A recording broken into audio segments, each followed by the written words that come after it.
इस कार्यक्रम के पुण्यार्चक हैं श्री वर्धमान श्वेतांबर स्थानकवासी जैन श्रावक संघ ट्रस्ट, उपाध्याय प्रवर प्रवीण ऋषि चातुर्मास समिति। सामायिक सूत्र के आज अपने आखिरी सेशन में अपन सत्र में है और दो बात करनी है आज केवल लोगस और नमोथनम की कंसेप्ट क्लियर करनी है।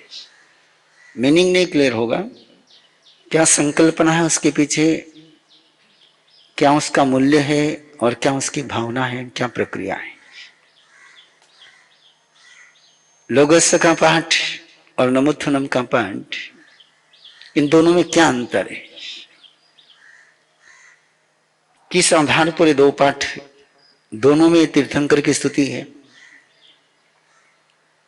तो नमोथनम के पाठ में और लोगस के पाठ में अंतर क्या आता है। लोगस के पाठ में तीर्थंकर के नाम दिए गए हैं, नमोथनम के पाठ में तीर्थंकर का नाम नहीं है। लेकिन तीर्थंकर की पूरी प्रॉपर्टी क्या हो सकती है, पर्सनालिटी कैसी होती है, क्या तीर्थंकर का सामर्थ्य है, तीर्थंकर का अस्तित्व कैसे होता है, उसका इतना सुंदर चित्रण है कि किसी भी व्यक्ति को यदि अपने जीवन में सफल होना हो और समाधानी रहना हो, सक्सेसफुल एंड सेटिस्फाइड रहना हो, तो नमोथनम का पाठ उसके लिए एक मॉडल है। लोगस के पाठ से मैं शुरुआत कर रहा हूं। पहली पंक्ति आपके सामने, लोगस उज्जोई करे धम्म तिथ रजने अरिहंते कितेसम 24 केवली। धर्म तीर्थंकर। जीवन में जितनी समस्याएं आती हैं वो अधर्म के कारण से आती है। कर्म की समस्याओं का व्यक्ति समाधान निकालने का प्रयास करता है, लेकिन जब तक उसके जीवन में धर्म का तीर्थ नहीं आता है, कर्म से लिया हुआ समाधान कब उसके लिए समस्या बन जाता है पता ही नहीं चलता है। इसलिए किसी तीर्थ की आवश्यकता है जीवन में, तो धर्म तीर्थ की आवश्यकता है। और ये धर्म तीर्थ बनाना सबसे कठिनतम काम है। संसार के बाकी सारे तीर्थ बनाए जा सकते हैं। अर्थ का तीर्थ बनाया जा सकता है, भोग का तीर्थ बनाया जा सकता है, राज्य का तीर्थ बनाया जा सकता है कि जहां जाकर के उस क्षेत्र की समस्याओं का समाधान मिल जाए। जहां से समस्या का समाधान मिलता है उसको तीर्थ कहते हैं। जहां समाधान समस्या में बदल जाता है उसको अनर्थ और व्यर्थ कहते हैं। जहां से समस्या का समाधान मिले, आदमी समस्या से बाहर निकल जाए, उसको तीर्थ कहते हैं। तीर्यते अनेनेति तीर्थम संसार सागरो तीर्यते अनेन। संसार क्या है? पूरी समस्या है।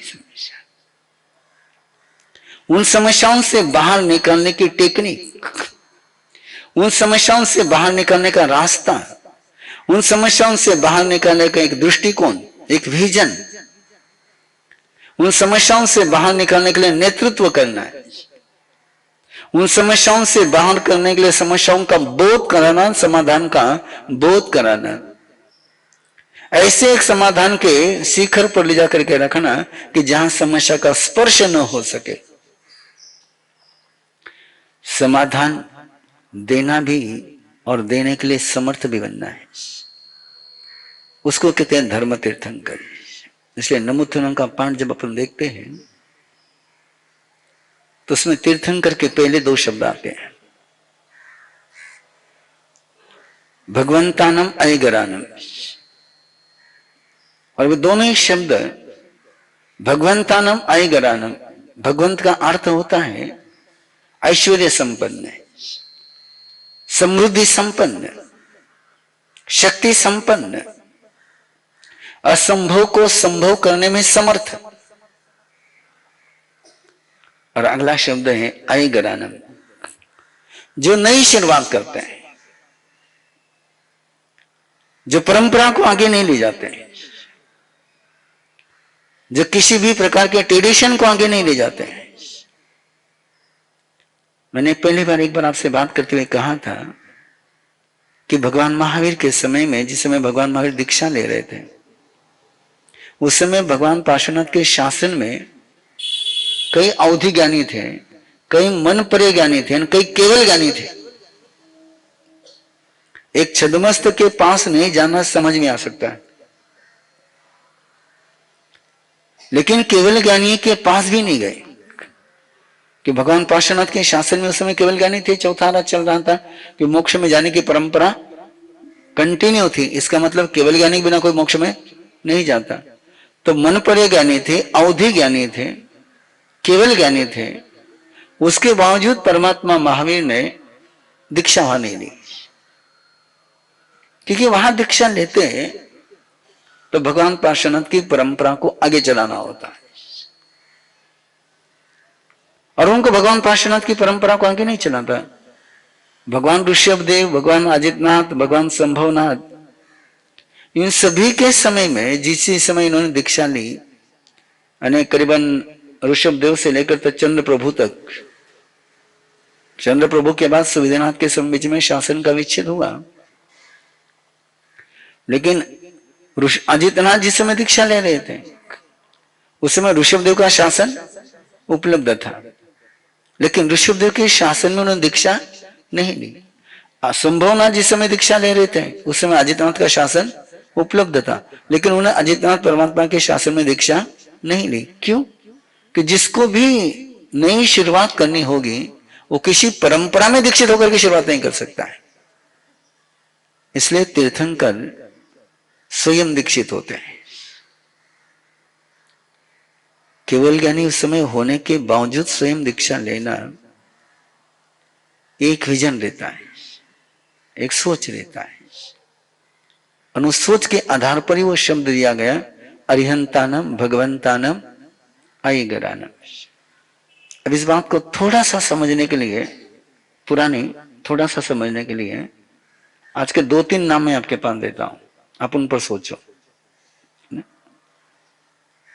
श्री कृष्ण की भक्ति परंपरा भारत में बहुत चल रही थी। हिंदू परंपरा के बहुत सारे लोग आज भी शंकराचार्य हैं, बहुत सारे हैं, लेकिन वासुदेव जग्गी, श्री रविशंकर और श्रील प्रभुपाद, इन तीनों ने जब अपना काम शुरू किया तो किसी के अंडर में शुरू किया, किसी के पास दीक्षा लेकर के शुरू किया, और यदि किसी के पास दीक्षा लेकर के शुरू करते तो इस तरीके से काम कर सकते क्या?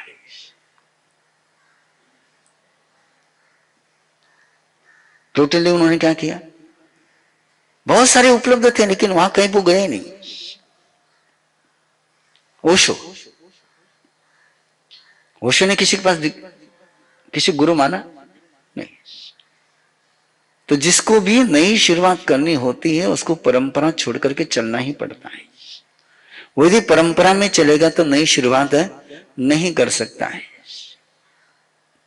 और हर युग की समस्याएं अलग होती है, भाषा अलग होती है, समाधान अलग होते हैं, और वो पहला शब्द हमको बताता है अयगरानम। हमेशा नई शुरुआत करनी पड़ती है, और जब परंपरा में रह करके नई शुरुआत करते हैं तो किन समस्याओं से गुजरना पड़ता है वो प्रवीण ऋषि को पूछो, है ना? वो प्रवीण ऋषि को पूछो। मैं बहुत अच्छी तरह से जानता हूं, बहुत अच्छी तरह से महसूस करता हूं कि मेरी परंपरा को छोड़ करके इन कार्यक्रम को शुरू करूं तो मुझे भी बहुत ह्यूज कैनवास मिल सकता है, लेकिन नहीं करता हूं। उसका कारण केवल इतना सा है, जानता नहीं इसलिए नहीं करता, ऐसा बात नहीं। गुरुदेव के साथ एक वचनबद्धता के कारण से, यदि वो वचनबद्धता नहीं होती तो मैं तो कभी का काम शुरू कर सकता था, लेकिन परंपरा में ही रहना, गुरुदेव के साथ एक वचनबद्धता है, उन चरणों के प्रति एक प्रतिबद्धता है। बन गया वचन में, भावावेश में आकर के, किसी भी रूप में आकर के बन गया, और इसलिए तुम्हारे बीच बैठा हूं।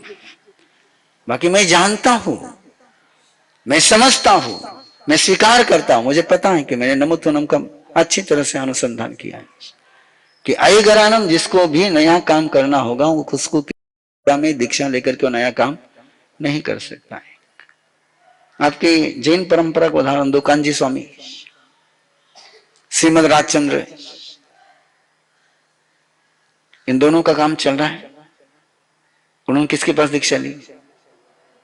कांजी स्वामी ने परंपरा में दीक्षा ली थी, स्थानकवासी परंपरा में दीक्षा ली थी, 32 आगम कंठस्थ थे, लेकिन उन्होंने देखा है तो वो अलग निकल गए। श्रीमद राजचंद्र का तो सवाल ही नहीं उठता है। तो ये आई गरानम शब्द, ऐसे नमुत्थुनम के पाठ में बहुत कुछ, मैंने तो केवल एक शब्द आपको बताया है, और वो इसलिए बताया कि तीर्थयरानम, लोगो नमुत्थुनम अरियंतानम भगवंतानम आई गरानम तीर्थयरानम। तीर्थंकर बनने की पहली शर्त क्या है? नई शुरुआत कर। नई शुरुआत करोगे तो ही आगे बढ़ पाओगे, पुराने पर चलोगे तो आगे नहीं बढ़ पाऊंगा। हम देखो बहुत सी बातें, आज आखिरी आपके साथ बातचीत इसलिए सारी बातें खुली कर रहा हूं। साइंस में पूछते हैं कि तूने नया क्या किया। किसी भी साइंटिस्ट को मान्यता कब मिलती है? नया करता है। आपके यहां किसको मान्यता मिलती है? परंपरा में चलने वाले को। वहां कोई पुराना रेफरेंस लेकर के अपना काम करना चाहे तो ये बाज भाट जा। साइंस में किसी पुराने साइंटिस्ट की कोई खोज अपने नाम से चलाना चाहेगा तो वहां अवकाश को नहीं है। और यहां पर सबसे पहले क्या देना पड़ता है? पुराना। इसलिए हम वहीं पर रुक पड़े, आगे बढ़ ही नहीं पा रहे, आगे बढ़ नहीं पा रहे।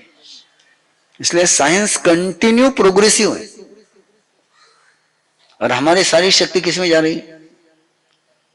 रिपीटेशन में। रिपीटेशन में केवल रिवीजन करते हैं हम लोग, प्रोविजन भी नहीं करते और प्रोग्रेस भी नहीं करते, दोनों ही नहीं करते। और जब भी आप देखो ना, आपके पूर्वज यहां पर आए तो उन्होंने अपनी बाप दादों की परंपरा छोड़कर ही यहां पर आए ना। यदि उस परंपरा में रहते तो प्रोग्रेस कर पाते। और आप बिजनेस के क्षेत्र में देखो, आज जिन्होंने अपने माँ बाप का बिजनेस आगे चलाया वो वही के वही है, और जिन्होंने अपने माँ बाप का बिजनेस छोड़कर के नई शुरुआत करी वो आगे बढ़ गए। आई गरानम शब्द चल रहा है केवल, है ना। इसलिए नमुथनम पर बात करनी पड़ी तो बहुत लंबी चलेगी, लेकिन ध्यान में रखना, जिसको भी समाधान देने वाला बनना है। तीर्थंकर मीनिंग क्या है? समाधान देने वाला बनना है, समाधान दाता बनना है। उसको नई शुरुआत करनी ही पड़ेगी, उसके बिना वो समाधान दे ही नहीं सकता है। अन्यथा तो आपकी परंपरा के जवाब देते देते ही सारा टाइम पूरा हो जाता है। वो तो अच्छा है, गुरुदेव की कृपा है। प्रवीण ऋषि को ज्यादा लोगों ने टॉर्चर नहीं किया, बाकी इतने तुम्हारी परंपरा के खिलाफ कार्यक्रम देने के बाद कोई परंपरा में रहने दे। मैं तो बहुत बार मेरे टीचर के साथ बातचीत करते हुए कहते रहता हूं, 72 आवर्स के शिविर जिसमें भाई बहनें दोनों शामिल है, और वहां पर मैं रहता हूं, किसी पर आपकी परंपरा में बैठता नहीं है, परंपरा में बैठता ही नहीं। लेकिन फिर भी कृपा है सबकी कि किसी ने ज्यादा परेशान नहीं किया। कोई चर्चा करी होगी तो बाहर करी होगी, मेरे पास आकर कोई बात करता नहीं है। अच्छी है इमेज। बाकी बता रहा हूं मैं कि जब भी आपको नई शुरुआत करनी पड़ेगी, तो नई शुरुआत करनी हो, समाधान देना हो, तो पुराना समाधान दिया ही नहीं जा सकता। एंटीबायोटिक्स पुराना चलता नहीं है, नया नया एंटीबायोटिक्स निकालना ही पड़ता है, निकालना ही पड़ता है। आयुर्वेद में और एलोपैथी में अंतर इतना सा है। एलोपैथी क्या कर रही है? नई नई खोज करती। आयुर्वेद क्या कर रहा है? और कई आयुर्वेद भी नई खोज करने लग जाए कि आयुर्वेद का बेस बहुत अच्छा है, आयुर्वेद का बेस बहुत अच्छा है, प्रिंसिपल बहुत अच्छे, फंडामेंटल बहुत अच्छा है, बहुत स्ट्रांग है। लेकिन वो रिसर्च डर लगे, रिसर्च करने डर लगे, नया कुछ करने में डर लगता है। और जिन्होंने जिन्होंने आयुर्वेद के क्षेत्र में नया काम शुरू किया वो आगे बढ़ गए। तो जहां भी आपको आगे बढ़ना हो, नई शुरुआत करनी ही पड़ेगी। नई शुरुआत करोगे तो ही समाधान दे पाओगे। पुराने रास्ते पर चल करके नई समस्याओं का समाधान नहीं दिया जा सकता है। समस्या पुरानी है कि नहीं है? अभी की नई समस्या है। पहले कभी बच्चों की पढ़ाई को लेकर के मोबाइल का प्रॉब्लम था, इंटरनेट का प्रॉब्लम था, पोर्नोग्राफी का प्रॉब्लम था। अभी सारे प्रॉब्लम आ रहे हैं आपके सामने।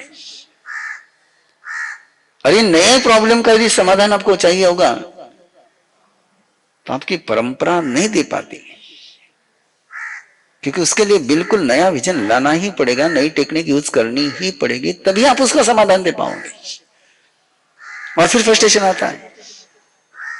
और अभी भी देखिए क्या मजेदार बातें होती है। बच्चा पढ़ाई नहीं करता है, बच्चा गजट पर रहता है और माँ बाप आकर के पूछते माँ साहब कोई माला बताओ ना। अब माला बताने से समस्या का समाधान हो जाएगा? तुम्हारे माला गिनने से उसका गजट छूट जाएगा? माँ बाप माला गिन ले तो बच्चा का मोबाइल छूट जाएगा? लेकिन चलना है। जब समस्या नहीं आती तो समाधान भी नया ही देना पड़ेगा। पुराने समाधान देकर के काम नहीं चल। ठीक है, पुरानी कोई बीमारी है वहां पुराना समाधान चलेगा, लेकिन नई समाधान देने के लिए नया, क्योंकि व्यवस्था वैसी ही बनेगी। मैंने आपको बिल्कुल आपके साथ मुझे बात करते समय दोनों करनी पड़ती है ना। परंपरा का आधार देना पड़ता है, तब आपके अंदर के रास्ते खुलते हैं।